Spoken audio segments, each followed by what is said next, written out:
Welcome to our presentation on Starbucks, our comprehensive case analysis for marketing planning and strategy, and we're Group 4. So a quick external environment analysis into Starbucks. The customers of Starbucks began as being white-collared, well-educated, affluent young people, but as the coffee industry continued to grow and Starbucks continued to grow, it became more coffee lovers as a whole. And more specifically, the on-the-go businessmen and women tend to be popular Starbucks customers, as Starbucks is very popular in large cities and the service time is extremely quick.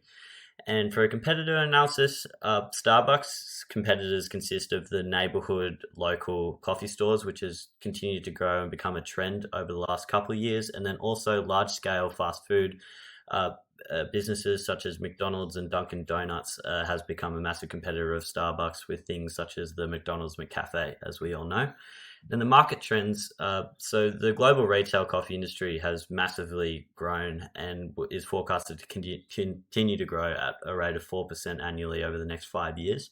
Especially coffee blends and environmentally and ethically sourced coffee. Small boutique coffee stores, as I mentioned earlier, and canned and ready-to-drink coffee drinks are becoming more and more popular within the market. So the main threat for Starbucks is their competition. They found themselves in a massively competitive market, and they're caught in between two sections. So the first section is those small independent coffee houses we discussed earlier. It's become a massive trend over the last few years, and it's favoured by consumers for their friendly, local, homey vibe. With the staff knowing your order, knowing your name, all those kind of things. And Starbucks are now seen as a major money-seeking corporate business, and this steers those kind of consumers away from Starbucks itself. And then the other side of it is the large fast food chains which are moving into the coffee market, such as McDonald's and Dunkin' Donuts, who are selling coffee at extremely low prices and with fast-paced service under things such as McCafe. And Starbucks aren't competing with their prices or the pace of their order. And so Starbucks have found themselves in between these two sections of the coffee market, and they're really struggling to compete. Starbucks has two significant problems that need to get covered. First one is about price. A cup of tall coffee, it costs more than any food or beverage chain, but it's not easy to just drop the price because it's actually a systematic problem. Starbucks is well known to operate with 4 basic criteria: product of quality, service, cleanliness, and speed of service. Drop the price, which means we have to trade off for one of these criteria. The second one is the increase of local competitors who know the market and how Australians like to get the coffee feeling local, which means the taste, the enjoying environment, and the way local coffee shop is placed near their local area. When it comes to Starbucks, the brand initial position is just trying to become the third place of American rather than work and home. Therefore, they're just trying to place the store in any high population area like the metro or any shopping center,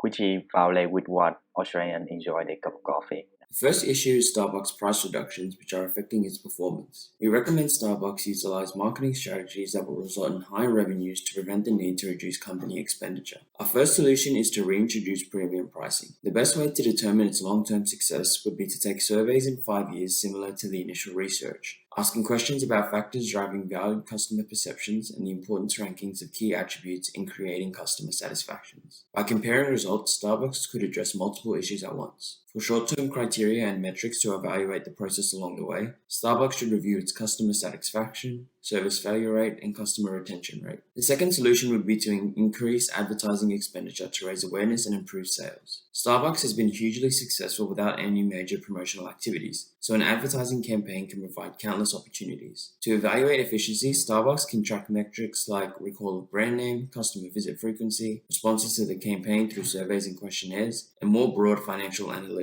like sales and market share by analyzing financial reports and comparing them to previous years. The other issue Starbucks needs to address is its poor brand image compared to competition in recent history. Starbucks was once seen as consumer-centric, but is now seen as a corporate giant intent on opening as many locations as possible. These solutions will help Starbucks to reinvent itself in the minds of consumers without compromising the success it has already achieved. The first solution is increasing the number of employees. This was difficult in the past due to economic downturn, which is not as relevant today. The criteria and metrics to assess this would revolve mainly around the customer snapshot, as well as comparing survey results to previous years in answers to its qualitative brand meaning, the top 5 attributes consumers associate with the Starbucks brand, as well as revenue and market share. The next solution is to implement a waiter service. This would be a drastic change to Starbucks' business model, and the metrics would be hard to gauge with no previous data to compare to. However, short-term tactics like interviews and surveys could provide valuable insights from consumers. Long-term customer-related statistics like customer retention, customer satisfaction, service failure rate, percentage of customers who always feel welcome at Starbucks, and customer visit frequency will be adequate measures to measure its viability. The solution 1, Pro, begins with profit has risen, which is a company that sells product at discounted price or lower price can make the same profit by selling 10 units of products that